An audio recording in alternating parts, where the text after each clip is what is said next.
You know, Buccal Fat, Bella Hadid, I mean, do they go together? Well, until recently, of course they didn't, but now they do.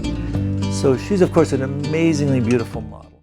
And that's buccal fat removal. And I can tell you, when you look at her photos, you can see that she has had beautiful full cheeks, and now they are much more sculpted.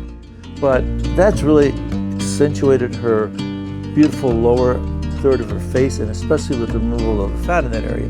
Because as plastic surgeons, we often get asked about what is buccal fat. We see it on Instagram. You know, it seems like a very popular thing to do. And in fact, we've recently studied it, and it's going to be in an upcoming issue of our journal, Plastic and Reconstructive Surgery, on exactly the anatomy and when and who you should remove it from. And I think that's the most important thing, because just because you can does not mean you should. And certainly on Instagram, you see it removed all the time, and some of the patients actually shouldn't have it removed. So only if you have fat right here, like Bella Hadid had some fat right in the bottom of her lower face in front of her jawline and her masseter, this muscle that causes TMJ and also tooth grinding. She's really had that accentuated with the buccal fat removal. And that looks good on her.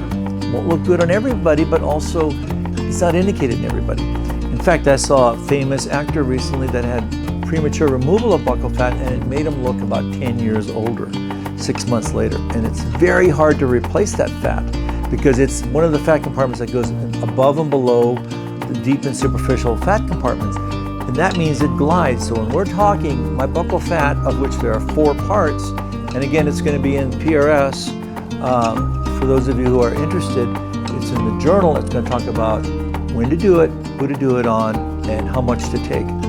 Simple procedure. It's done inside your mouth. It can be done under local, but don't take out too much. So, Bella Hadid, buccal fat, one may go with the other. Her result for that specific procedure was amazing, and it's beautiful. It's not for everyone, okay? Yeah, well, what makes a candidate for buccal fat removal is someone like Bella that had really full cheeks here. In fact, if you press your tongue to the top of your mouth, if you think you want the Bella Hadid look, put the tongue to the top of your mouth, close your mouth, and if you get puckering here, you may need to have the Bella Hadid procedure, which is the buccal fat removal. And also, go see a board-certified plastic surgeon that can do it well, that can do it safely, and that can do it for you and not overdo it, okay? Because facial fat, by and large, is very precious in the face.